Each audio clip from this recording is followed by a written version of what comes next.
ಬೆಳಗಾವಿಯಲ್ಲಿ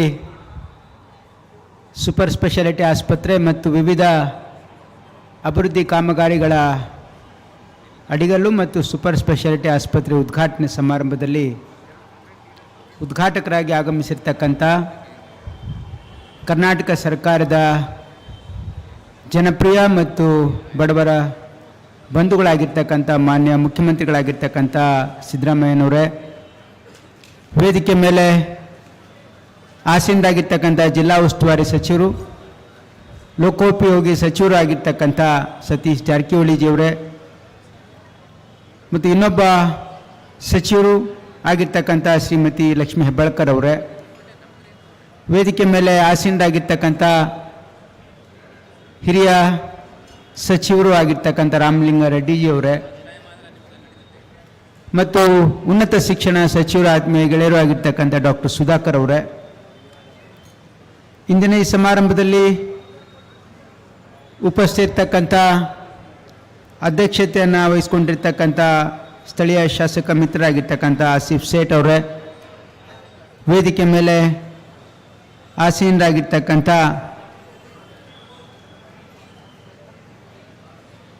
ಶಾಸಕರು ಮತ್ತು ಮುಖ್ಯ ಸಚೇತಕರು ಆಗಿರ್ತಕ್ಕಂಥ ಅಶೋಕ್ ಪಟ್ಟಣ್ ಅವರೇ ಮತ್ತು ಹಿರಿಯರು ಮಾಜಿ ಸಂಸತ್ ಸದಸ್ಯರಾಗಿರ್ತಕ್ಕಂಥ ಪ್ರಭಾಕರ್ ಕೋರೆ ಅವರೇ, ಅಧ್ಯಕ್ಷರು ಕರ್ನಾಟಕ ರಾಜ್ಯ ಹಣಕಾಸು ಸಂಸ್ಥೆ ಮಹಾಂತೇಶ್ ಕೌಜಲ್ಗಿ ಅವರೇ ಮತ್ತು ವೇದಿಕೆ ಮೇಲೆ ಆಸೀನರಾಗಿರ್ತಕ್ಕಂಥ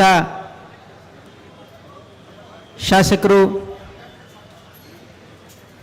ಆತ್ಮೀಯರು ಆಗಿರ್ತಕ್ಕಂಥ ಈರಣ್ಣ ಕೌಡಿ ಅವರೇ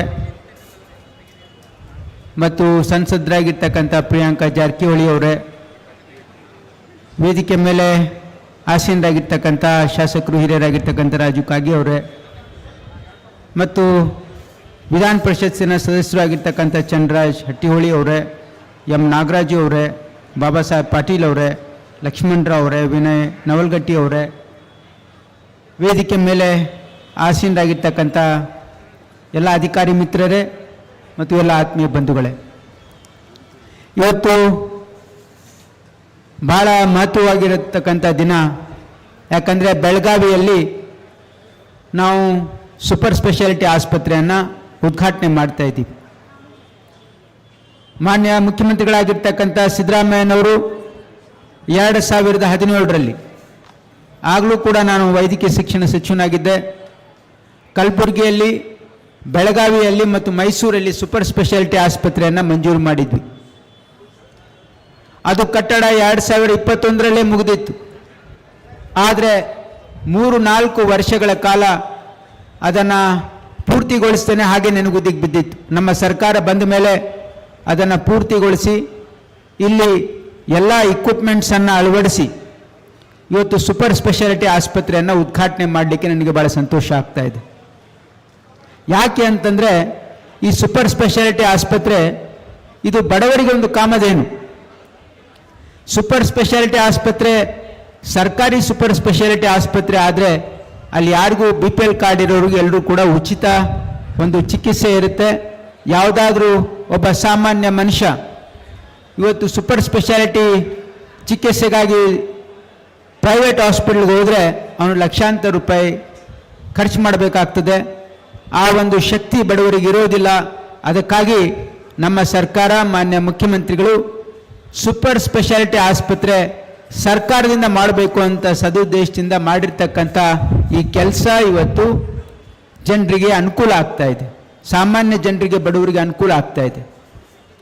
ಇದರ ಅವಶ್ಯಕತೆ ಯಾಕಿದೆ ಅಂತಂದರೆ ಇವತ್ತು ತಾವೆಲ್ಲ ನೋಡ್ತಾ ಇದ್ದೀರಿ, ಭಾಳಷ್ಟು ಕಾರ್ಪೊರೇಟ್ ಹಾಸ್ಪಿಟಲ್ಸು ಇವತ್ತು ದೊಡ್ಡ ದುಬಾರಿ ವೆಚ್ಚದಲ್ಲಿ ಇವತ್ತು ಚಿಕಿತ್ಸೆಯನ್ನು ಮಾಡ್ತಾ ಇದ್ದಾರೆ, ಸರ್ಜಿಕಲ್ ಪ್ರೊಸೀಜರ್ಸನ್ನು ಮಾಡ್ತಾ ಇದ್ದಾರೆ. ಆದರೆ ನಾವು ಸರ್ಕಾರದಲ್ಲಿ ಅದನ್ನು ಉಚಿತವಾಗಿ ಮಾಡ್ಬೋದು ಅಂತಕ್ಕಂಥ ಒಂದು ಅವರಿಗೆ ಕಾಂಪಿಟೇಷನ್ ಕೊಡ್ತಕ್ಕಂಥ ರೀತಿಯಲ್ಲಿ ಇದನ್ನು ಮಾಡ್ತಾ ಇದ್ದೀವಿ. ಅದರಿಂದ ಏನಾಗ್ತದೆ ಅಂದರೆ ಮಾರ್ಕೆಟ್ನಲ್ಲಿ ಎಲ್ಲ 100% ನಾವು ಸರ್ಕಾರದಿಂದ ಮಾಡೋಕ್ಕಾಗದೇ ಇದ್ರೂ ಕೂಡ ಇವತ್ತು ಖಾಸಗಿ ಸಂಸ್ಥೆಗಳು, ಆಸ್ಪತ್ರೆಗಳು ಏನು ಕೆಲಸ ಮಾಡ್ತಾ ಇವೆ, ಅವರ ಪ್ರೈಸಿಂಗ್ ಏನಿದೆ ಚಿಕಿತ್ಸೆಗೆ ಅದನ್ನು ಚೆಕ್ಕಲ್ಲಿ ಇಡ್ಬೋದು. ಸರ್ಕಾರದಲ್ಲಿ ನಾವು ಇಷ್ಟು ಕಮ್ಮಿ ಖರ್ಚಲ್ಲಿ ಮಾಡಬೇಕಾದ್ರೆ ನೀವು ಪ್ರೈವೇಟ್ ಹಾಸ್ಪಿಟಲ್ಸ್ ದುಬಾರಿ, ನೀವು ಅದಕ್ಕೆ ಕಾಸ್ಟ್ ಇಡಬಾರ್ದು ಅಂತಕ್ಕಂಥದ್ದು ನಾವು ಇಲ್ಲಿ ಪ್ರದರ್ಶನ ಮಾಡಬಹುದು. ಅದಕ್ಕಾಗಿಯೇ ಇವತ್ತು ನಾವು ಸರ್ಕಾರದಿಂದ ಮಾಡ್ತಾ ಇರೋದು. ಇವತ್ತು ಈ ಸಂದರ್ಭದಲ್ಲಿ ನಾನು ಪ್ರಭಾಕರ್ ಕೋರೆ ಅವರಿಗೆ, ಮಹಾಂತೇಶ್ ಕೌಜಿಲ್ಗೆ ಅವರಿಗೆ ನಾನು ಧನ್ಯವಾದಗಳನ್ನು ಹೇಳಬೇಕು. ಯಾಕಂದರೆ KLE ಸಂಸ್ಥೆಯಿಂದ ಅವರು ಕೂಡ ಸುಮಾರು 20 ಜನ ಡಾಕ್ಟರ್ಸು ಆನ್ ರೊಟೇಷನ್ ನಮ್ಮ ಆಸ್ಪತ್ರೆಯಲ್ಲಿ ಕೆಲಸ ಮಾಡ್ತಾ ಇದ್ದಾರೆ. ನನಗೆ ಮಾಧ್ಯಮದ ಮಿತ್ರರು ಕೇಳಿದರು, ಏನಂದರೆ ಅದು ಖಾಸಗಿಯವರಿಗೆ ಕೊಟ್ಬಿಟ್ಟಿದ್ದೀರಾ ಅಂತ. ಖಾಸಗಿಯವರಿಗೆ ದಯವಿಟ್ಟು ಕೊಟ್ಟಿಲ್ಲ, ಮಾಧ್ಯಮದ ಮಿತ್ರರಿಗೆ ಭಾಳ ಸ್ಪಷ್ಟವಾಗಿ ಮಾತನ್ನು ಹೇಳ್ತಾ ಇದ್ದೀನಿ. ನಮ್ಮ ಸರ್ಕಾರಿ ಆಸ್ಪತ್ರೆ ಸರ್ಕಾರಿ ಸುಪುತ್ರದಲ್ಲೇ ಇರ್ತದೆ. ನಮ್ಮ ಡೈರೆಕ್ಟರ್ ಆಫ್ ಬ್ರಿಮ್ಸ್ನ ಅವರ ಒಂದು ಕಸ್ಟಡಿಯಲ್ಲಿ ಇರ್ತದೆ. ಅಲ್ಲಿ KLE ಡಾಕ್ಟರ್ಸು ಇಲ್ಲಿ ಬಂದು ಉಚಿತವಾಗಿ ಇವತ್ತು ಸೇವೆಯನ್ನು ಕೊಡ್ತಾ ಇದ್ದಾರೆ. ಅದಕ್ಕೆ ಸರ್ಕಾರದ ವತಿಯಿಂದ ನಾನು ಅವರಿಗೆ ಧನ್ಯವಾದಗಳನ್ನು ಹೇಳ್ತಾ ಇದ್ದೀನಿ. ಮತ್ತು ನಮ್ಮ ಸರ್ಕಾರದಿಂದ ಈಗಾಗಲೇ 12 ಜನ ಸೂಪರ್ ಸ್ಪೆಷಾಲಿಟಿ ಅವರು ಕೆಲಸ ಮಾಡ್ತಾ ಇದ್ದಾರೆ. ಈಗ ನಾವು ಮತ್ತೆ ಎಲ್ಲ ಪೋಸ್ಟನ್ನು ಫಿಲಪ್ ಮಾಡೋದಕ್ಕೆ ಈಗ ನಾವು ಕಾಲ್ ಫಾರ್ ಮಾಡಿ ನಮ್ಮ ಎಲ್ಲ ಪೋಸ್ಟ್ ಫಿಲಪ್ ಮಾಡೋದಕ್ಕೂ ಕೂಡ ನಾವು ಕ್ರಮ ಕೈಗೊಳ್ತೀವಿ. ಇದರಿಂದ ಬಹಳ ದೊಡ್ಡ ಲಾಭ ಆಗಲಿದೆ ಭಾಗದ ಜನರಿಗೆ.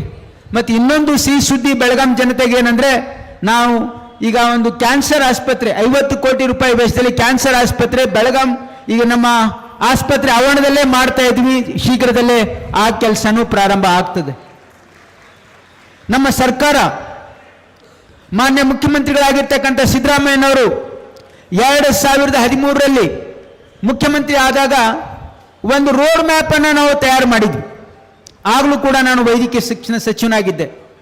ಮುಂದೆ ಬರ್ತಕ್ಕಂಥ 10-15 ವರ್ಷಗಳಲ್ಲಿ ನಮ್ಮ ಇಲಾಖೆಯಿಂದ ನಾವು ಯಾವ ರೀತಿ ನೀಲಿ ನಕ್ಷೆಯನ್ನು ಮಾಡಬೇಕು, ನಾವು ಯಾವ ರೀತಿ ಈ ರಾಜ್ಯದ ಭವಿಷ್ಯದಲ್ಲಿ ಈ ರಾಜ್ಯದ ಜನರ ಹಿತದೃಷ್ಟಿಯಿಂದ, ದೂರದೃಷ್ಟಿಯಿಂದ, ಸಾರ್ವಜನಿಕ ಹಿತಾಸಕ್ತಿಯಿಂದ ಏನೇನು ಕೆಲಸ ಕಾರ್ಯಗಳು ಮಾಡಬೇಕು ಅಂತ ಹೇಳಿ ನಾವು ಯೋಜನೆಗಳನ್ನು ಹಾಕ್ಕೊಂಡಿದ್ವಿ.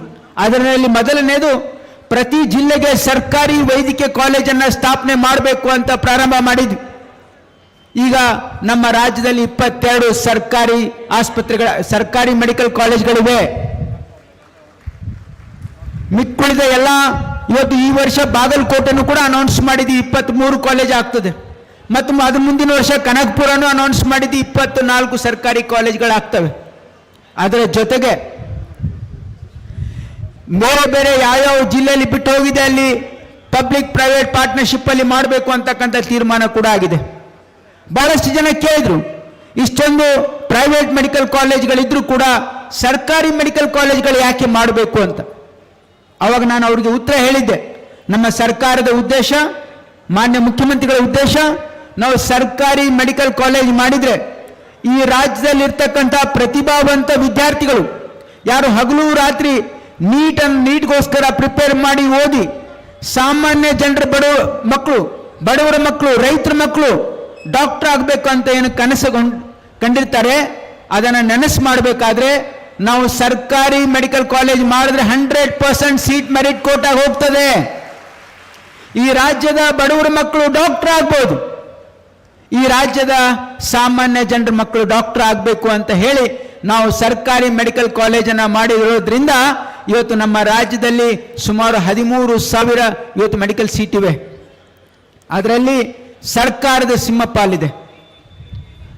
ನಾವು ಅದೊಂದೇ ಅಲ್ಲ, ಇದರ ಜೊತೆಗೆ ಇನ್ನೊಂದು ಲಾಭ ಏನು ಅಂದರೆ, ಪ್ರತಿ ಮೆಡಿಕಲ್ ಕಾಲೇಜಿಗೆ ಒಂದು ಅಟ್ಯಾಚ್ಡ್ ಟೀಚಿಂಗ್ ಹಾಸ್ಪಿಟಲ್ ಇರೋದ್ರಿಂದ ಆ ಜಿಲ್ಲೆಯಲ್ಲಿ ಇರ್ತಕ್ಕಂಥ ಪ್ರತಿಯೊಬ್ಬ ಬಡ ರೋಗಿಗೆ ಒಂದು ಗುಣಮಟ್ಟದ ಚಿಕಿತ್ಸೆ ಸಿಗಲಿಕ್ಕೆ ಸಾಧ್ಯ ಆಗ್ತದೆ ಅಂತಕ್ಕಂಥ ಸದುದ್ದೇಶದಿಂದ ನಾವು ಸರ್ಕಾರಿ ಮೆಡಿಕಲ್ ಕಾಲೇಜ್ಗಳನ್ನು ಮಾಡಿದ್ದೀವಿ. ನಮ್ಮ ಸರ್ಕಾರದ ದೂರದೃಷ್ಟಿ, ಮಾನ್ಯ ಮುಖ್ಯಮಂತ್ರಿಗಳು ಈಗಾಗಲೇ ಘೋಷಣೆ ಮಾಡಿದ್ದಾರೆ. ಏನಂದ್ರೆ, ಮುಂದೆ ಬರ್ತಕ್ಕಂಥ 5 ವರ್ಷಗಳಲ್ಲಿ ನಮ್ಮ ಇಲಾಖೆಯಿಂದ ಆಗಬೇಕಾಗಿರ್ತಕ್ಕಂಥ ಒಂದು ನೀಲಿ ಲಕ್ಷ್ಯನ ಮಾಡಿದ್ದೀವಿ. ಏನಂದ್ರೆ, ಮುಂದೆ ಬರ್ತಕ್ಕಂಥ 5 ವರ್ಷಗಳಲ್ಲಿ ಪ್ರತಿ ಕರ್ನಾಟಕ ರಾಜ್ಯದ ಪ್ರತಿ ಜಿಲ್ಲೆಯಲ್ಲಿ ಸರ್ಕಾರಿ ಮೆಡಿಕಲ್ ಕಾಲೇಜು, ಕರ್ನಾಟಕ ರಾಜ್ಯದ ಪ್ರತಿ ಜಿಲ್ಲೆಯಲ್ಲಿ ಸೂಪರ್ ಸ್ಪೆಷಾಲಿಟಿ ಆಸ್ಪತ್ರೆ, ಕರ್ನಾಟಕ ರಾಜ್ಯದ ಪ್ರತಿ ಜಿಲ್ಲೆಯಲ್ಲಿ ಕ್ಯಾನ್ಸರ್ ಆಸ್ಪತ್ರೆ, ಕರ್ನಾಟಕ ರಾಜ್ಯದ ಪ್ರತಿ ಜಿಲ್ಲೆಯಲ್ಲಿ ಟ್ರಾಮಾ ಸೆಂಟರ್ ಅನ್ನು ಮಾಡಬೇಕು ಅಂತಕ್ಕಂಥ ಸದುದ್ದೇಶ ನಮ್ಮ ಸರ್ಕಾರದಾಗಿದೆ. ಇದರಲ್ಲಿ ಈಗಾಗಲೇ ನಾವು ಸೂಪರ್ ಸ್ಪೆಷಾಲಿಟಿ ಆಸ್ಪತ್ರೆ ಕಲಬುರಗಿಯಲ್ಲಿ ಮಾಡಿದ್ದೀವಿ, ರಾಯಚೂರಲ್ಲಿ ಇದೆ, ಈ ವರ್ಷ ಕೊಪ್ಪಳದಲ್ಲಿ ಅನೌನ್ಸ್ ಮಾಡಿದ್ದೀವಿ, ಮತ್ತು ಬಳ್ಳಾರಿಯಲ್ಲಿ 3 ತಿಂಗಳಲ್ಲಿ ನಾವು ಇನಾಗ್ರೇಷನ್ ಮಾಡ್ತಾ ಇದ್ದೀವಿ. ಮೈಸೂರಲ್ಲಿ ಸೂಪರ್ ಸ್ಪೆಷಾಲಿಟಿ ಆಸ್ಪತ್ರೆ ಮಾಡಿದ್ದೇವೆ, ಹುಬ್ಳಿಯಲ್ಲಿ ಸೂಪರ್ ಸ್ಪೆಷಾಲಿಟಿ ಆಸ್ಪತ್ರೆ ಮಾಡಿದ್ದೇವೆ. ಇವತ್ತು ಬೆಳಗಾಮನ್ನ ಇನಾಗ್ರೇಷನ್ ಮಾಡಿದ್ದೀವಿ. ಜೊತೆಗೆ ನಾವು ಚಿಕ್ಕಮಂಗ್ಳೂರಲ್ಲಿ ಕೂಡ ಸೂಪರ್ ಸ್ಪೆಷಾಲಿಟಿ ಆಸ್ಪತ್ರೆ ಮಾಡಿದ್ದೇವೆ. ಶಿವಮೊಗ್ಗದಲ್ಲೂ ಕೂಡ ಮಾಡಿದ್ದೇವೆ. ಬರ್ತಕ್ಕಂಥ ದಿನಗಳಲ್ಲಿ ಹಂತ ಹಂತವಾಗಿ ಎಲ್ಲ ಜಿಲ್ಲೆಗಳಲ್ಲಿ ಮಾಡ್ತಕ್ಕಂಥ ಸದುದ್ದೇಶ ಇದೆ. ಜೊತೆಗೆ ನಾವು ಟ್ರಾಮಾ ಸೆಂಟರು ಕಲಬುರಗಿಯಲ್ಲಿ ಮಾಡಿದ್ದೀವಿ, ಬೆಳಗಾಮಲ್ಲಿ ಮಾಡಿದ್ದೀವಿ, ಬೆಂಗಳೂರಲ್ಲಿ ಮಾಡಿದ್ದೀವಿ. ಈ ರೀತಿ ನಮ್ಮ ಉದ್ದೇಶ ಇವತ್ತು ಎಲ್ಲ ಜಿಲ್ಲೆಗಳಲ್ಲಿ ಬರ್ತಕ್ಕಂಥ ದಿನಗಳಲ್ಲಿ ಟ್ರಾಮಾ ಸೆಂಟರ್ ಮಾಡ್ತಕ್ಕಂಥದ್ದು ಮತ್ತು ಕ್ಯಾನ್ಸರ್ ಆಸ್ಪತ್ರೆಗಳನ್ನು ಕೂಡ ಮಾಡ್ತಕ್ಕಂಥದ್ದಿದೆ. ನಾವು ಈಗಾಗಲೇ ಕ್ಯಾನ್ಸರ್ ಆಸ್ಪತ್ರೆ ಈ ವರ್ಷ ಬೀದರು ಮತ್ತು ರಾಯಚೂರಿಗೆ ಅನೌನ್ಸ್ ಮಾಡಿದ್ದೀವಿ. ಕಲಬುರಗಿಯಲ್ಲಿ ಕ್ಯಾನ್ಸರ್ ಆಸ್ಪತ್ರೆ ಈಗಾಗಲೇ ಮಾಡಿದ್ದೀವಿ ಮತ್ತು ಬಳ್ಳಾರಿಯಲ್ಲಿ ಕ್ಯಾನ್ಸರ್ ಆಸ್ಪತ್ರೆ ಈ ವರ್ಷ ನಾವು ಮಂಜೂರಿ ಮಾಡ್ತಾ ಇದ್ದೀವಿ. ಜೊತೆಗೆ ಇವತ್ತು ತುಮಕೂರು ಆಗಿರ್ಬೋದು, ಮಂಡ್ಯ ಆಗಿರ್ಬೋದು, ಬೆಳಗಾಂ ಆಗಿರ್ಬೋದು, ಮೈಸೂರು ಆಗಿರ್ಬೋದು, ಇವತ್ತು ಹಾಸನ ಆಗಿರ್ಬೋದು, ಅನೇಕ ಕಡೆ ನಾವು ಕ್ಯಾನ್ಸರ್ ಆಸ್ಪತ್ರೆಗಳನ್ನು ಮಾಡಿದ್ದೀವಿ. ನಾನು ಯಾಕೆ ಈ ಮಾತನ್ನು ಹೇಳ್ತಾ ಇದ್ದೀನಿ ಅಂದರೆ, ನಮ್ಮ ರಾಜ್ಯದ ಪ್ರತಿಯೊಬ್ಬ ಸಾಮಾನ್ಯ ಜನರಿಗೂ ಕೂಡ ಅವರ ಆರೋಗ್ಯದ ಹಿತದೃಷ್ಟಿಯಿಂದ ಯೂನಿವರ್ಸಲ್ ಹೆಲ್ತ್ ಕವರೇಜ್ ಅಂತಕ್ಕಂಥದ್ದು ಎಲ್ರಿಗೂ ಉಚಿತವಾಗಿ ಗುಣಮಟ್ಟದ ಚಿಕಿತ್ಸೆ ಸಿಗಬೇಕು ಅಂತಕ್ಕಂಥದ್ದೇ ನಮ್ಮ ಸರ್ಕಾರದ ಮತ್ತು ಇಲಾಖೆಯ ಸದಾಶಯ ಆಗಿರೋದ್ರಿಂದ ಈ ಒಂದು ಕೆಲಸಗಳನ್ನು ಮಾಡ್ತಾ ಇದ್ದೀವಿ. ವಿಶೇಷವಾಗಿ ಇಲ್ಲಿ ಸೂಪರ್ ಸ್ಪೆಷಾಲಿಟಿ ಆಸ್ಪತ್ರೆಯಲ್ಲಿ ಇವತ್ತು ಎಲ್ಲ ರೀತಿಯ ಇವತ್ತು ಚಿಕಿತ್ಸೆ ಇಲ್ಲಿ ಲಭ್ಯ ಇದೆ. ಅದು ನ್ಯೂರಾಲಜಿ ಡಿಪಾರ್ಟ್ಮೆಂಟ್ ಆಗಿರ್ಬೋದು, ನ್ಯೂರೋ ಸರ್ಜರಿ ಆಗಿರ್ಬೋದು, ಕಾರ್ಡಿಯಾಲಜಿ ಆಗಿರ್ಬೋದು, urology, nephrology, gastroenterology, surgical gastroenterology, plastic surgery, endocrinology, paediatric surgery, ಇವೆಲ್ಲ ಡಿಪಾರ್ಟ್ಮೆಂಟ್ಗಳಿವೆ. ಈ ಎಲ್ಲ ಡಾಕ್ಟರ್ಸ್ ಇದ್ದಾರೆ.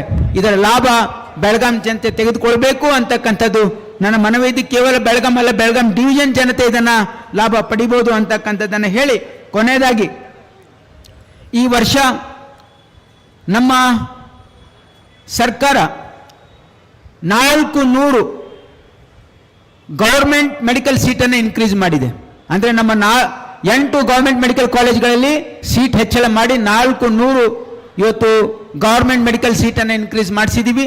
ಮತ್ತು 600 ಪ್ರೈವೇಟ್ ಕಾಲೇಜ್ಗಳಲ್ಲಿ ಸುಮಾರು 1000 ಮೆಡಿಕಲ್ ಸೀಟು ನಮ್ಮ ರಾಜ್ಯಕ್ಕೆ ಅಡಿಷನಲ್ ಆಗಿ ಇವತ್ತು ಬರಲಿಕ್ಕೆ ಸಾಧ್ಯ ಆಗಿದೆ. ಯಾಕೆ ಆಗಿದೆ ಅಂದರೆ ಅದ್ರ ಹಿಂದೆ ನಾವು ಮಾಡಿರ್ತಕ್ಕಂಥ